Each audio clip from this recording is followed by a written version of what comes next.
How are you? Quite the early bird, and I'm glad you're here already as we wait for the other panelists to arrive as well. So we'll begin with what's happening here in the Daily Nation, and this is what is captured on the front pages here. Bid to raise school fees. It's all about the education sector. Tough times, parents have been warned to prepare to dig deeper into their pockets to keep their children in class from next term, which head teachers are blaming the current high cost of living for pushing up food prices and escalating overhead costs. Public institutions managers are also accusing the government of failing to release a full capitation amount. It's a full splash on page 7. We'll have a look at that in a moment. Meanwhile, Mwangaza on the cross again, also captured on the front page of the DN. Of course, this is with regard to the proposed impeachment of the Meru Governor Kawira Mwangaza, are engaged in behind-the-scenes lobbying to bolster their positions. These are the rival camps in this proposed impeachment ahead of a vote slated for later today at the Assembly. All right, Mwangaza's defense this morning is set to be heard before representatives were set to hear her statement as well on the same. Let's see what else is captured inside here before getting to the other stories that we've seen on the front page. Woman agonizes over baby's death as ex-lover is charged with murder. It's a mystery there. You can get that on second page of the DN. A bizarre death of a couple's daughter is the subject of a murder case so far. And of course, it's an interesting read there. Her Majesty Queen Maxima of the Netherlands, also in Nairobi. Her Majesty the Queen fields question from a journalist at the Radisson Blu yesterday. That's a picture of Her Majesty Queen Maxima of the Netherlands here in Kenya. Meanwhile, how Magic Wall has tamed crushes at notorious black sport. Well, for many years, there have been issues of this particular black sport. Apart from the concrete barrier, erection of bumps has helped end mass deaths. It's on the Ngata Bridge, Sobea Salga stretch, which is now emerging as a new accident black sport in the region. You can get that story on the third page of the DN. Meanwhile, moment of truth for governor as ouster vote slated for today. Rival camps in the proposed impeachment of Meru Governor Kawira Mwangaza engaged in behind-the-scenes lobbying to bolster their position ahead of a vote slated for later today at the Assembly. The Assembly set to hear Governor Mwangaza's defense this morning. The county boss accused of gross violation of the Constitution, gross misconduct and abuse of office. Ouster is actually being backed by Senator Kadhuri Murungi, 11 members of parliament. You have the Njuri Ncheke elders as well, together as the Agriculture Cabinet Secretary Mithika Linturi. And this is the second time the Assembly is seeking to oust Mwangaza. Last year, MCS voted to remove her, but she survived after the Senate dismissed those particular charges. But will she see the light at the end of the tunnel? That's what we'll be seeking to hear from. Let me begin with Arnold. I can see Fanyamambo Kinuthia has also joined us this morning. Good morning. Good to see you. Indeed. And also Suleiman Bashir, good to see you as well. A very good morning.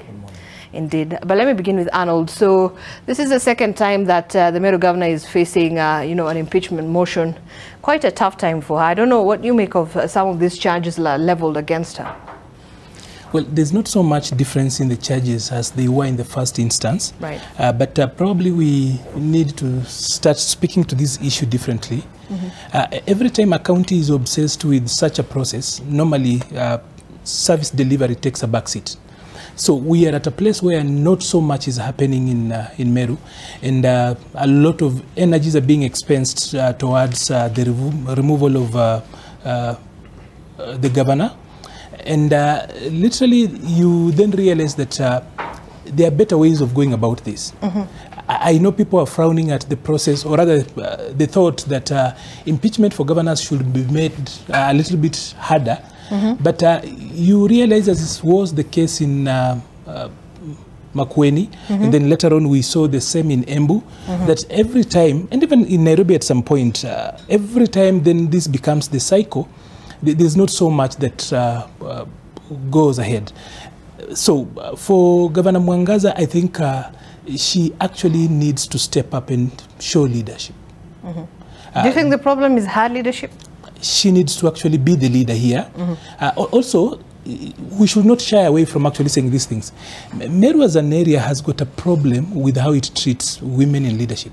If you read even historically, the first lady who was elected from that area, I think some Madam Karimi, she died sometimes years back, but after 2000, I think. Her treatment also wasn't so good. I think that the men, Shibit, also have to accept that the campaigns are over and that we are all created equal.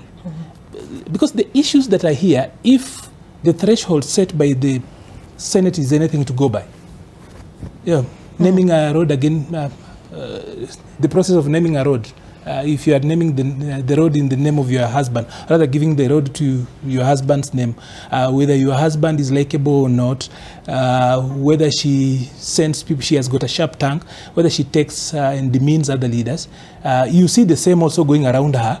They're also doing the same, but no one is impeaching them for actually doing the same. So would this then sort of paint a picture of a more political motive than the merit really of the charges that are leveled against her? There is no merit in her removal. All that we see is actually political. Right. All the other issues are actually incidental to the main issue here, being that they actually need to have her out. So here, they don't even think whom they are bringing in. Remember, the person that they want to succeed her is an individual she actually chose. So he might not be so different from her. So if the goal here is actually to remove her, then they are also not thinking about then who comes in. The obsession with who we are taking out as opposed to whom we are bringing in is not a very healthy one. So I think the leadership in Meru, and Meru has got... but we saw the deputy president sort of trying to reconcile, that appears to have and that's why actually I I wanted specifically to speak to some of the wise people that we know in this country who come from that area. We have got Madam Kobia, the former CS, a respected civil servant of note, many years. We have got Kiraitu Murungi, a respected elder. We have got Mudaura, for example. We have got so many other people that we know from Meru who should honestly call a sitting of eminent Meru people, besides Njurinjeke, of course, and speak sense to this particular process. Because this being the third cycle we see governors, we already know how these games play out. And Meru must accept that this is the decision they made. But over and above, Governor Mwangaza must also embrace leadership and demonstrate leadership. Because a lot of times you see a failing on that end. She actually needs to actually be the big person in the room. It's not difficult to engage the county assembly constructively. It's not difficult of her being the governor. Already, it doesn't really matter what happened in the past. Being the governor, she is that particular person who can actually bring all the other people on the table. This idea of I will defeat you, I defeated you in the past, that push and pull is not really helping the situation. She needs to rise to the occasion and realize that hers is a God-given an opportunity. She actually needs to actually bring it to bear by way of results and doing work. Okay. Yeah. Let's hear from Afanya Mambo. Once again, a very good morning. I think we have this lethargical problem of county assemblies impeaching governors the way they feel like. I mean, our members of parliament do have problems with the president almost every other day. But the thought of impeaching the president every time they have a problem with him is not there. I mean, gross violation of the constitution. Right now, the executive is signing a very obnoxious bill for privatization of our public assets without going through parliament. That is gross violation of the constitution. But our members of parliament have not deemed it fit to start a motion of impeaching the president. It's like a situation of a person who is married, and every time you have a problem with your wife, the first thing you think about is kicking her out of the house. Or every time you have a problem with your husband, you think that the solution to resolving your marital disputes is leaving him and going to live in another house and so on and so forth. I think these MCAs need to style up, not just in Meru, but across the country. Impeachment is not one of the ways of taking care of the problems that are there at the county assembly. But also onto the person of the governor herself. You see, once you are elected, and I like taking the example of Governor Sakaja in Nairobi. It got to a point that even people at the county assembly started complaining and saying that he's working more with the opposition MCAs than he is working with the UDA MCAs. You have to get to a point where you reach out to those people who were not on the same side of you as you politically. You have to get to a point where you're having conversations with them and you're engaging them and you're showing them that you respect their opinion and you respect their Do you feel like, just exactly what Arnold has said, she has sort of maybe failed a little bit in terms of that olive branch to, you know, the other members of the other political parties as well? Oh yes, she needed to know that first, Meru, sorry to say, is very patriarchal, and they have a very, not very respectful place for women in leadership. And she needed to know that immediately you are there, the whole world is looking at you from a very, the punishment would be very high for even killing an insect within Meru, as compared if it was a male governor. So she needs to get to the point where she realizes that I am walking on eggshells. And the best thing to do is to start looking for those people who can make my life very difficult at the county. I mean, it is on record here, even on the newspaper, that, for example, Minister Mithika Linturi is not on her side. The Njuri Ncheke is not on her side. These are people she would have tried to woo way early in her leadership. So I think there's also chest thumping on her part. I mean, we've seen how she addresses the media, we've seen how she speaks about it and how she thinks about the fact that she's an elected leader. This is the time to tone down and start having conversations with people and showing them respect for who they are and trying to bring Meru County together. All right. Yeah. Suleiman, your thought on Governor Mwangaza really and the problems, if I might say, she's facing right now, facing this impeachment motion once again. Do you think she's going to survive this? You see, Zainab, I think I'll say to run a county successfully, you need, as a governor, you need the support of a county assembly. For successful running of a county government, you need the support of the county assembly because we anticipate a scenario whereby the budget will be passed and crucial county legislations will also have to be passed at the county assembly. Right. So, again, in the face of an anticipated impeachment against the sitting governor, this tells us that there's a simmering rift and tension between herself and the members of the county assembly, which is not healthy for the people of Meru County. And I think where news says that about 59 out of 69 MCAs have appended their signature on that particular motion for her removal, it shows you that the assembly have no confidence in her and she will not get any support from her. Even if she survives again this time round, how is she going to steer the affairs of our county government? You really need the support and a working relationship with the county assembly. Perhaps what Arnold and Fanya are saying in terms of now her making a strong stance on her authority as the county boss and really trying to reach out on all these, you know, other individuals who are supposed to support her own leadership in the county. You see, Zainab, almost all the governors in our 47 counties always have a way of working around with the MCAs because they know if a majority of them end up having problems with them, they will also face a similar scenario. So I think it's a crucial docket as a governor, but you know, you have to be a politician. You must find a way of working with the members of the county assembly. This is the second time. This is already now eroding the faith and confidence further. And it's also already showing that one time the Senate did save her. What will happen this time round? Are we staring at a scenario whereby she will be ousted? If that happens, who is suffering? 1 year down the line, have the people of Meru County benefited in any way? Has the county assembly of Meru passed any important legislation at the county level? So I think these are serious issues. So for her to continue serving as a governor, she must find in one way or another a possible way of working with the members of a county assembly. All the county assemblies actually, for example, I represent the Garissa County Assembly. What happens is ordinarily we'll find the governor trying to find a relationship and to foster a working relationship with the members of the county assembly. It is not for the love of them, no. It is because these two are by law placed in a way that they must work together. The MCAs didn't need, the governor needs the MCAs because ordinarily legislation is passed at the county assembly. The county's budget is passed at the county assembly. That's what I'm saying. Even if she survives the second time at the Senate level, how is she going to work with 59 out of 69 who have no confidence in you? So I'm saying all the same, as a governor, she must find a way of working with these MCAs, just like all the other 47, just like the other 46 governors are doing so. It's a wait and see game, but I also feel that it is the people of Meru who are suffering the most because a year plus, this particular push and pull between the two levels, which is again which are critical organs of the county assembly. It's sort of derailing the yes, development and I in the think county. also it's important that also the top leadership, if there is nothing serious about the governor, if it is just political, they need to intervene and intercede just to make sure that Meru continues enjoying good economic outcome. All right. Yes, and try and ensure that the two have a working relationship. All right. Let me see what else we have here so that we can move forward to our discussion this morning.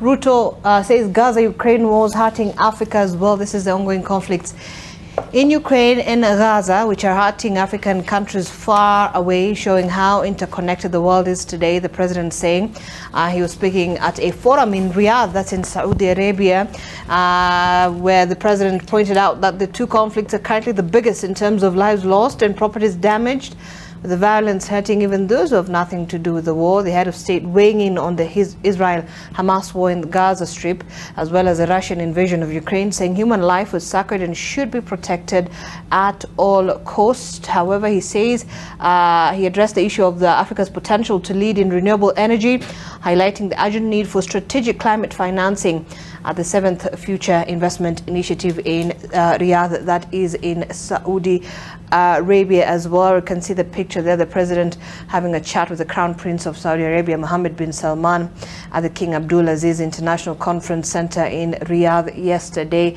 And of course, this is also on the issue of the economy and how that is going to impact the economy of African countries as well. So the president talking about that particular matter. And of course, this is also the Arab diplomats stress centrality of the Palestinian cause on long-term peace in the Gaza Strip, coming out quite strongly in this as well, this conversation.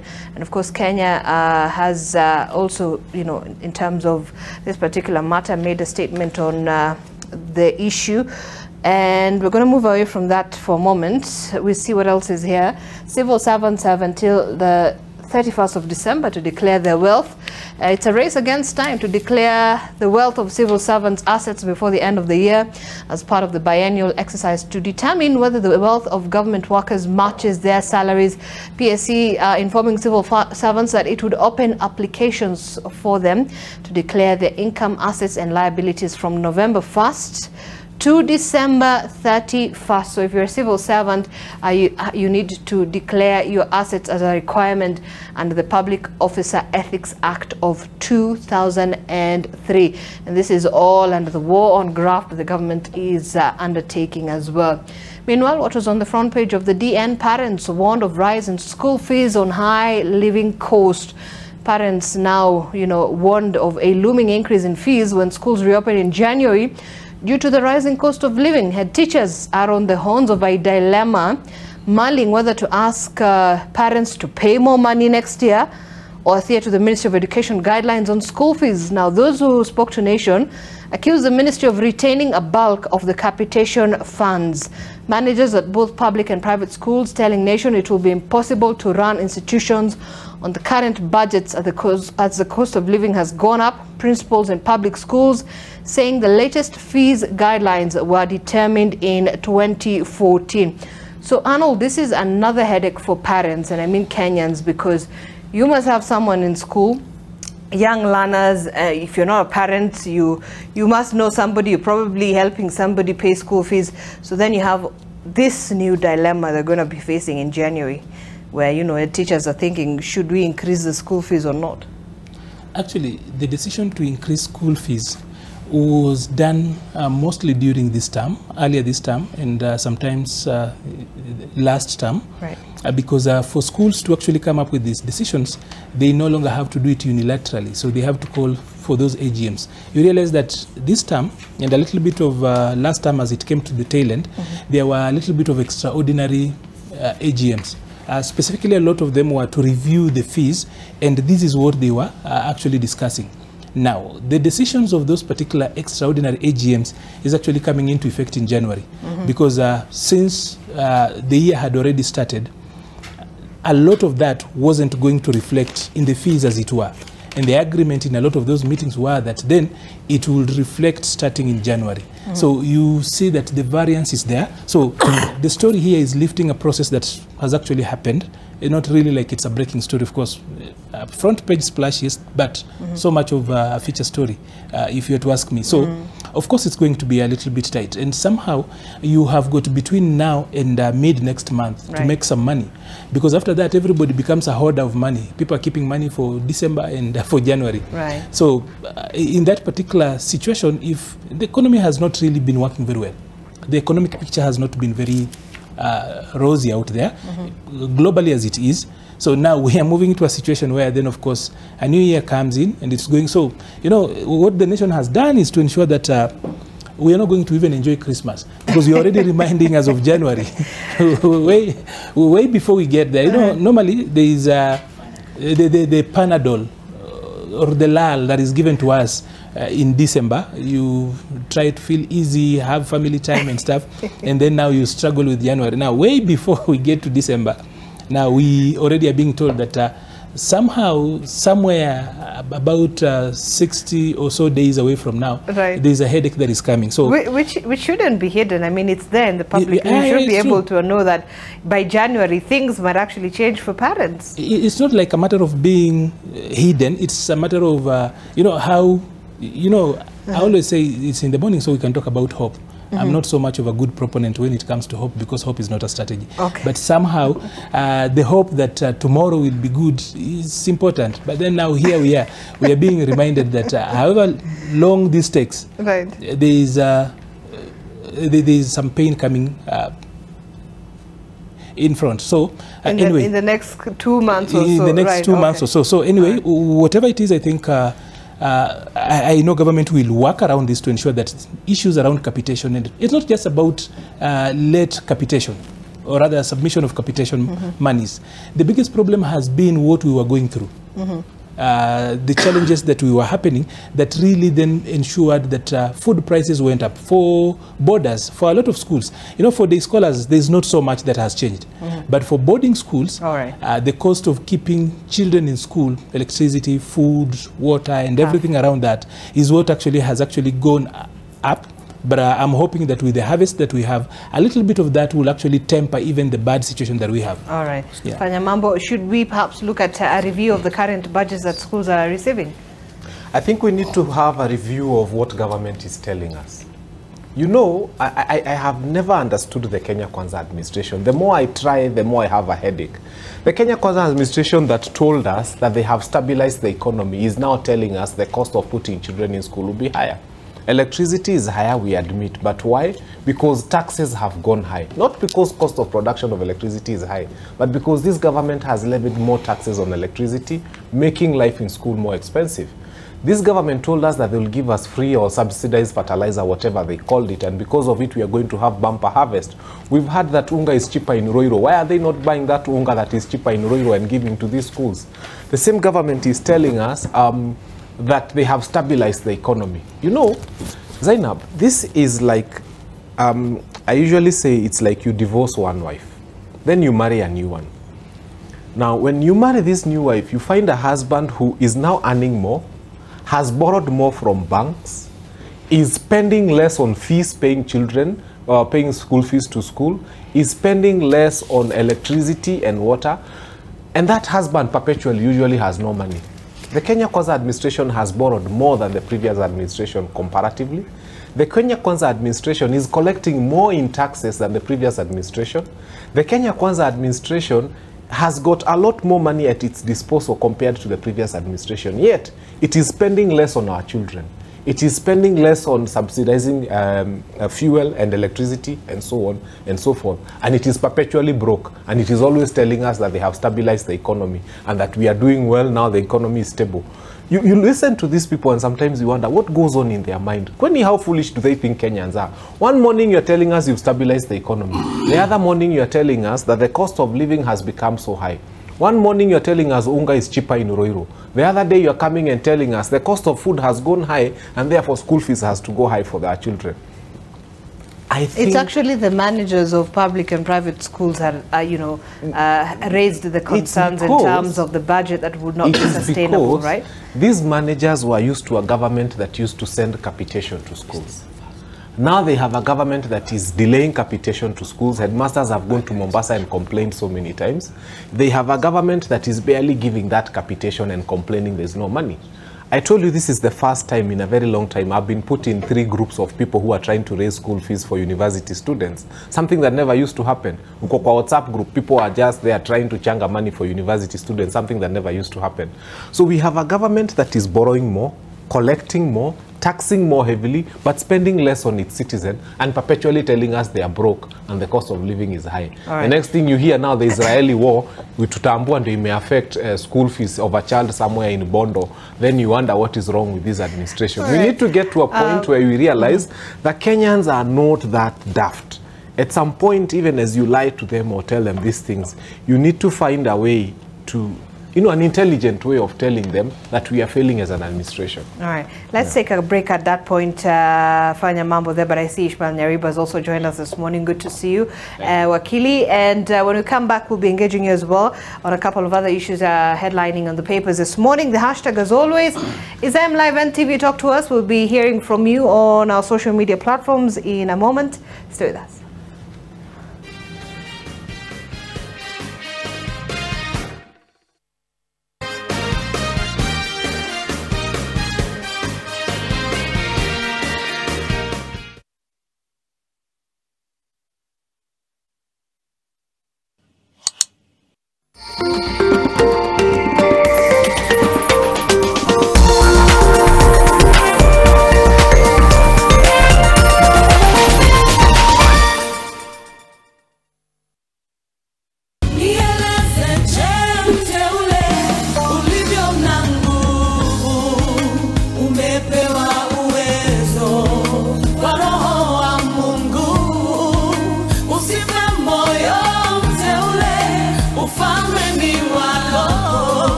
To get Inuka Mteule by Florence Mureithi, dial *812*798#.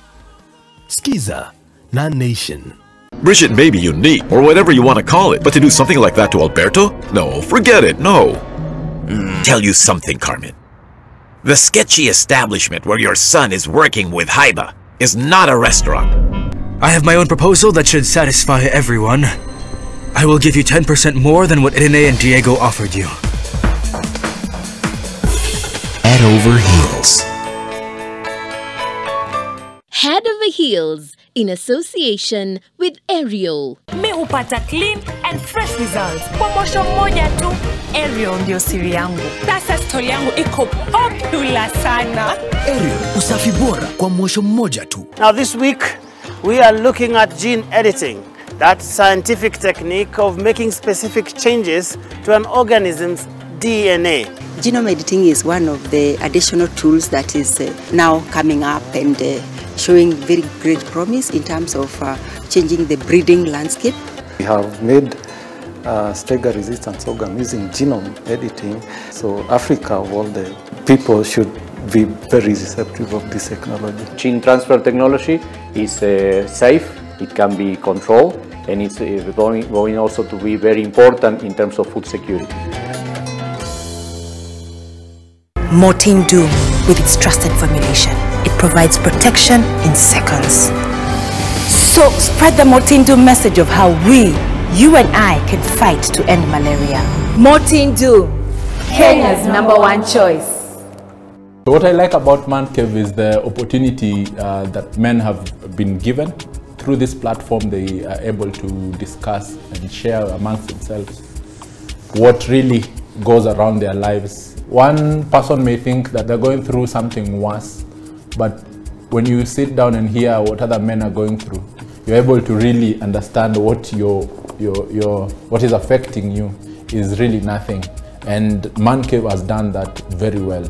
All through from Man Cave 1, Man Cave 2, and the 3rd edition, which is coming on the 28th of October 2023, which will be hosted at Olol Tepes in Kiseria.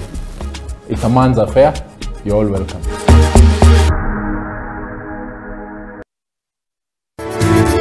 All holders are notified to report and surrender unclaimed financial assets to the Unclaimed Financial Assets Authority, UFAA, on or before November 1st, 2023. Visit www.ufaa.go.ke and get started.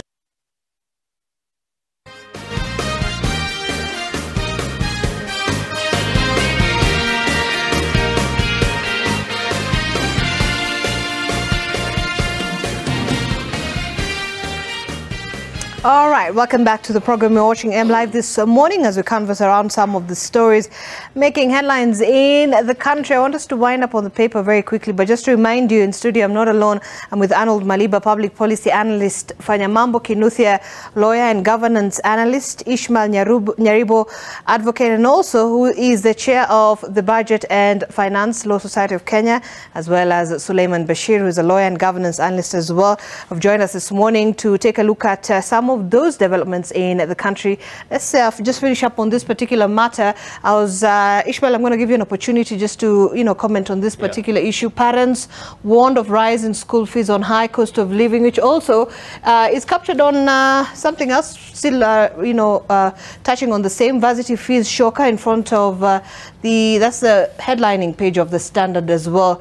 University and college students will now pay fees after the new funding formula was reviewed to factor in scholarships, tuition fees, household contribution, and students boom, even as the institutions slide into crisis over delayed funding. Quite a lot happening within the education sector. Yeah.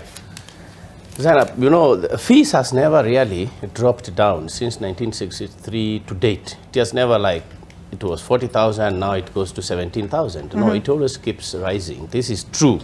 There is nothing very new. Fees rises.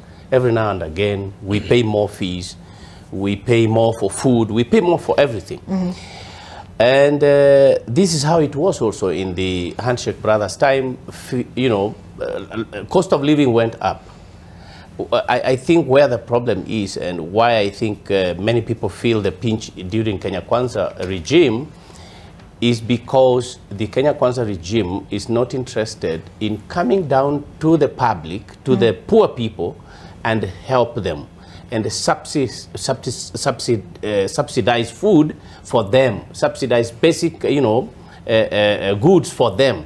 What Kenya Kwanza is doing is opposite of what the other regime did, because the other regime subsidized on fuel, subsidized on the price of basic goods, and so the citizen in a way felt like life is manageable. So I think that is where the question is, why the government does not want to come to the people's aid. What they said was that money was being pilfered, it was being stolen through the system they call subsidizing. So they say that money was being stolen. So whether that money now is then in the economy, as they said, my brother was saying, they stabilized the economy. So where is that money felt? So fine, cost of living is high. You have saved from what was being pilfered in the former regime. So where is the money? And I think that is a question. Of course, we see a lot of it in the many vehicles that follow the president and the MPs. Now they have come back with all these sirens on the road. We see money going there. We see money being spent on public functions. We see money being spent in government entities. So if they removed money which was helping citizens to take it to their own use, then that is where the question is. And when the people are crying that cost of living has gone high, they will always remember that actually you took money that was helping us and gave it to the able and mighty. So that's what you feel could be the problem. Well, that is really the problem. There is nothing like feeling, because Zainab, here it's a question of numbers, figures. There was money that was being collected by the Handshake Brothers, and we were informed clearly that that money was being stolen and it was being put in the people's pockets.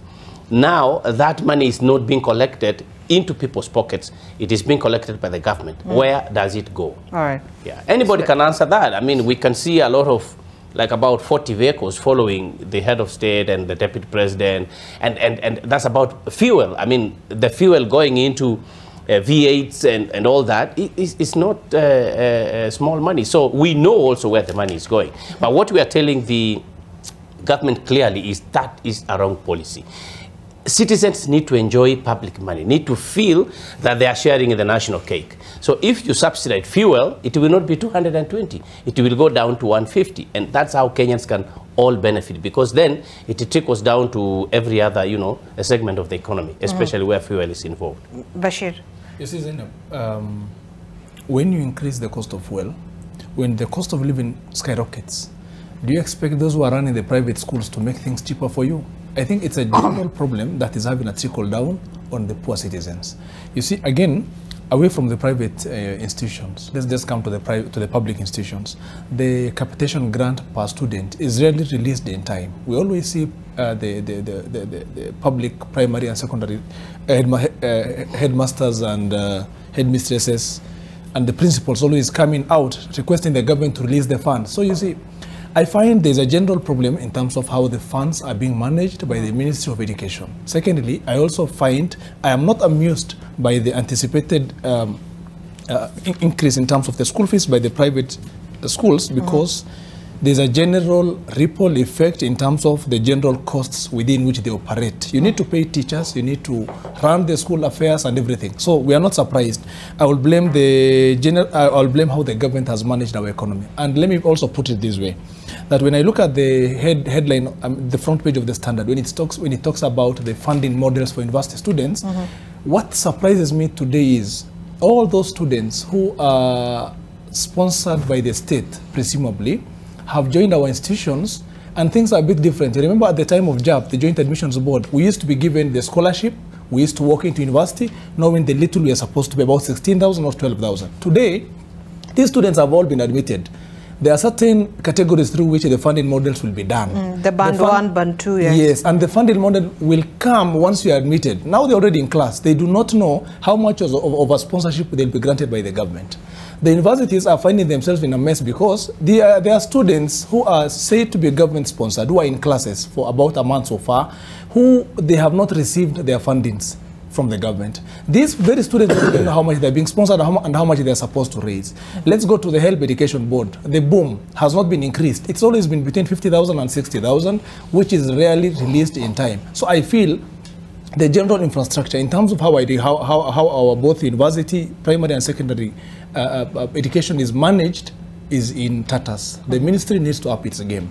And let me even take you back. The current government, when it was actually campaigning, one of the major issues it talked about was trying to make sure that the fees at both our primary and universities will either be cheap or free, or at the very worst be affordable. Right. We are not realizing that. So I feel this is the time that they really need to show us what is happening. And most importantly, I'll tell you this, other than the school fees, what is going to, again, the things whose prices are going to be affected are basic things like pens, rubbers, and exercise books. We're also going to see a scenario whereby the prices are going to be affected. And when you look at, on the other side, the parents' pockets are not receiving anything in terms of surplus. So we are finding a government that is just in a mess, and it needs to really, really do things in the right way. All right. I want us to just finish up on the papers right now. I'll just touch on a couple of things that have been headlined here. So that's what's on the Daily Nation. You can also read on this issue of the members of parliament summoning Sozuri over the 1 billion railway land payout. And of course, this is the former National Land Commission, Mohamed Sozuri, there to explain how nameless, faceless people were paid an amount of 1 billion shillings in terms of compensation. Meanwhile, let's see what else we have here. Pharmacists and veterinarians fighting over proposals to regulate drugs. It's been something that's been ongoing for quite some time now. There's been a back and forth in terms of the regulation of drugs, the veterinary drugs, as well as pharmaceuticals. That's human and animal drugs, just to seek clearance. Meanwhile, Njiru settlers seeking talks with Kirima family over evictions. We saw that story there by Sydney Chazima earlier on. And of course, a magistrate, top police officers, media personalities and politicians among the 1,000 squatters now ordered to vacate from that particular piece of land. And of course, they have been given, I think it is, I believe, by the end of this year, that's the 31st of December 2023. But they are seeking to meet the Kirima family to forestall the evictions that are looming right now for these 1,000 families now. Meanwhile, on Taifa Leo, ziara 38 ndani ya mwaka. Hivyo ndo Taifa Leo anasema.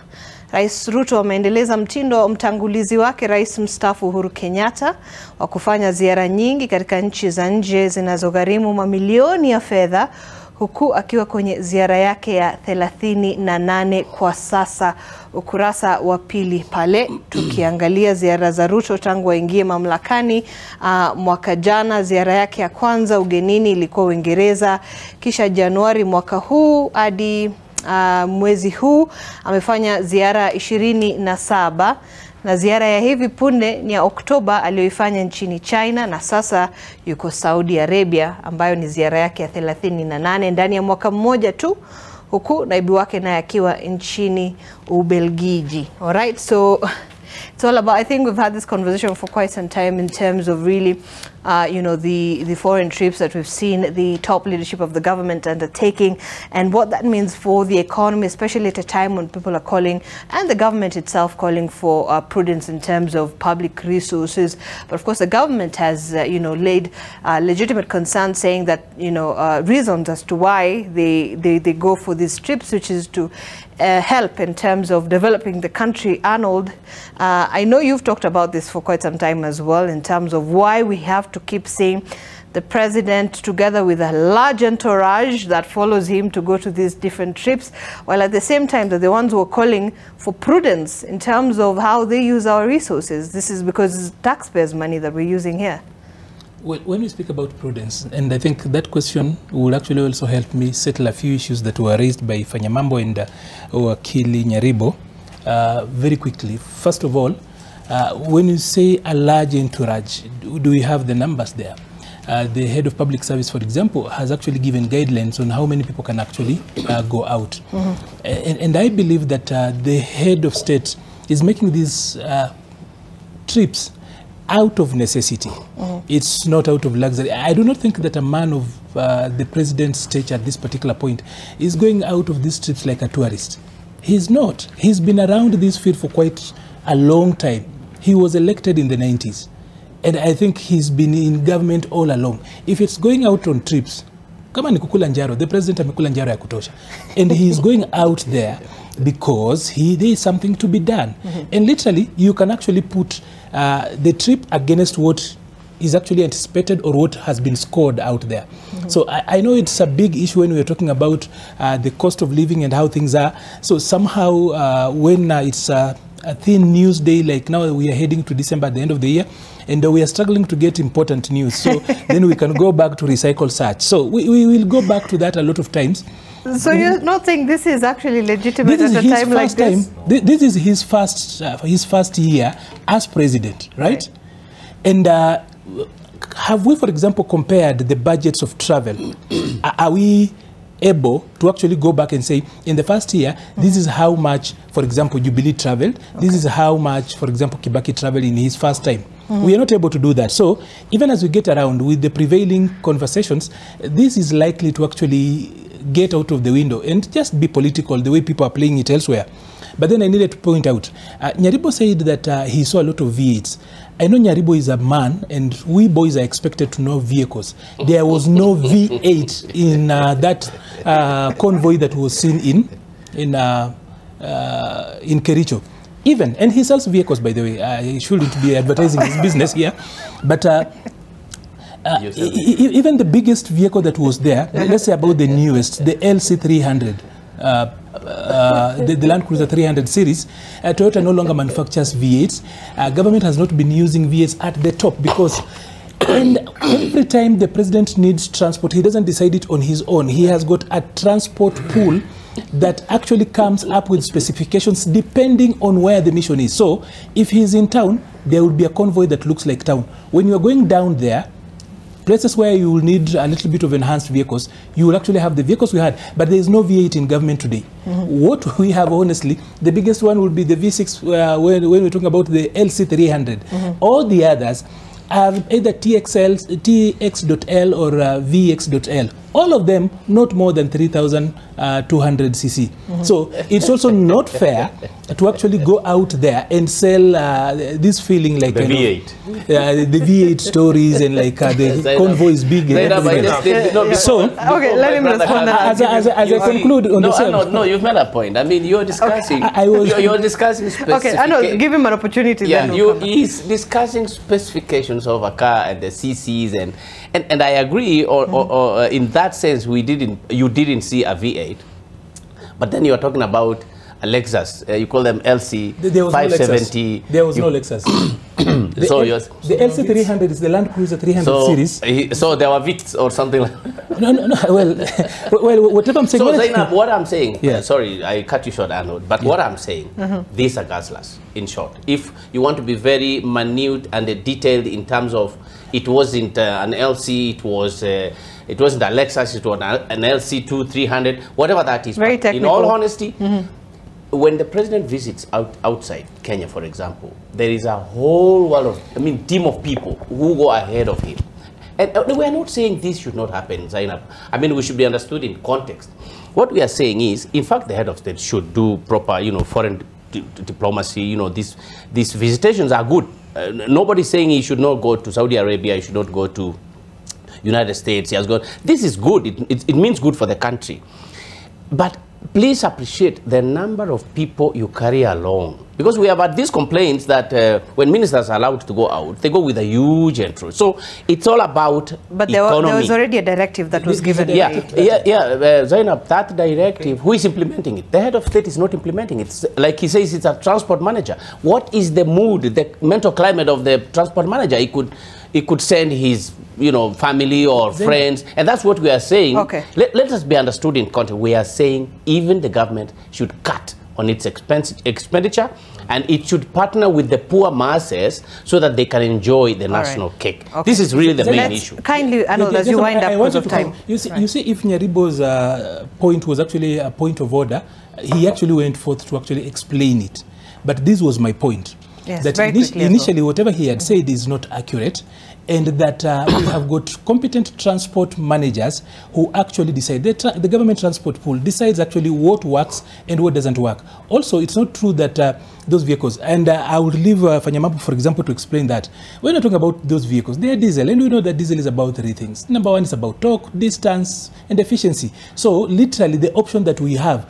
But then, even as we make a lot of noise, we also need to look at how the government stocks, or rather how it actually even buys its equipment.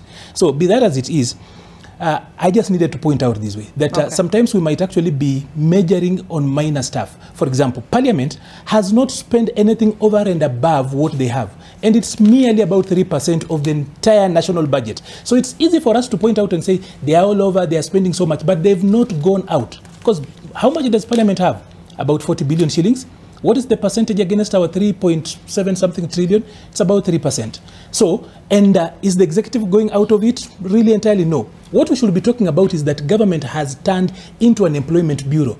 The question we need to ask is that, is it fair that about 1 million people get almost half of everything we collect in ordinary revenue? It doesn't make sense. Okay. We have got about 900,000 civil servants. That is at the national level and at the county level. We are looking elsewhere and pointing elsewhere. Government needs to stop being an employment bureau so that then there is value for the number of people we've actually hired. Otherwise, we will keep on pointing fingers to Parliament with their 3%, looking at the executive and always coming up with these issues. And we forget that the bulk of our resources goes to paying salaries. Yes, very quickly. Even prayers will not help this administration. Let me tell you something. Are they playing? I'll start from where he left. He talks of Parliament having only 3%. You know, you're dedicating 40 billion to 340 people and thinking it is normal. 40 billion to 350 people. And you're thinking it is normal, and you're clapping and saying it's only 3%. That is what is given to some 4 counties. Some counties get 9 billion, 8 billion, 10 billion, 12. A whole county with 3,400, 500,000 people. A county like Kiambu with 2.4 million people is being allocated 10, 11 billion. And there is 350 people being allocated 40 billion, and Arnold think that that's normal. This administration needs something more than prayers. Wait, I didn't interrupt. Parliament is a function. Secondly, Kwani counties are not function. 2.4 million people. He's counting members of Parliament only. Let's debate. No, listen, my good friend. He said 340. Parliament has got is a whole institution. Please, Arnold. When you have a county with 2.4 million people, the number of staff serving Kiambu County is a lot more than the number of staff serving this thing you're calling Parliament. And when you allocate 40 billion to Parliament and think it's normal, and you allocate peanuts to counties and you think that is normal, there's a problem with the Kenya Kwanza administration. Number 2, these travels are bad. The travels are bad. How many times does the US president travel across the world? How many times do you hear the Israeli prime minister traveling across the world? How many trips has Putin made in this year only? But to what extent are you comparing this is what I'm saying. These two states? African presidents and are what always does thinking, Kenya need in terms of these diplomatic relations, in terms of increasing investment? Kenyans are always thinking that their problems, the solutions to their problems lie outside. And most of the problems we have in this country, the solutions to our problems are just right within this country. To streamline the border industry, to do all those things, to raise up the standards of Mama Mboga, to provide some markets for them. These international trips, if you're talking about bottom up wind up now, and the hustler person, those trips are not necessary. Finally, they were discussing vehicles, and I still think they have a problem in the way they think. Because when they go abroad, the international government, you know, they go to the US, they go to the UK, they go everywhere. Even when they went to bury the Queen, those governments have decided we bundle these presidents in one bus. That was once. No. It happens a lot. No, in UK, I'm not interrupting you. No, it's true. You know, he shouldn't lie. For example, that our people are not bundled in. It was only once when presidents were put in a bus. Otherwise, if you look at how much is actually going to taking care of a foreign president, you would actually see it so much. He spoke about the US president. He moves with a whole fleet of planes and vehicles. You cannot compare with how much we put. So it will be not a fair comparison. All right. And Fanya, you have 10 seconds because you're too passionate about defending a government that's undefendable. Let me tell you. No, really. Let's listen to me. At least be factual and realistic. Let's listen to me. What was so hard in putting all those people who had taken 40 vehicles in one city hopper and they're providing security? You see dignitaries when they come here. You've seen dignitaries when they come here. You're talking about 40 vehicles. You've seen when dignitaries come here, the United Nations. How many times have you seen these very nice, beautiful shuttles putting very many diplomats, and they are picked from the airport and they are dropped to the United Nations and wherever else? Kenya is the only place where you feel that every other person who thinks they are a minister should be in their car, followed by another car. You have 40 cars following one another to a presidential function. Really? It's not making sense. All I'm telling you is, this country is not being frugal. If you have to have 40, 30 vehicles following one another to a presidential function, put all those people in a bus and provide security for that bus. I think we're splitting hairs here. All right. Let's move forward. Let me hear from Bashir.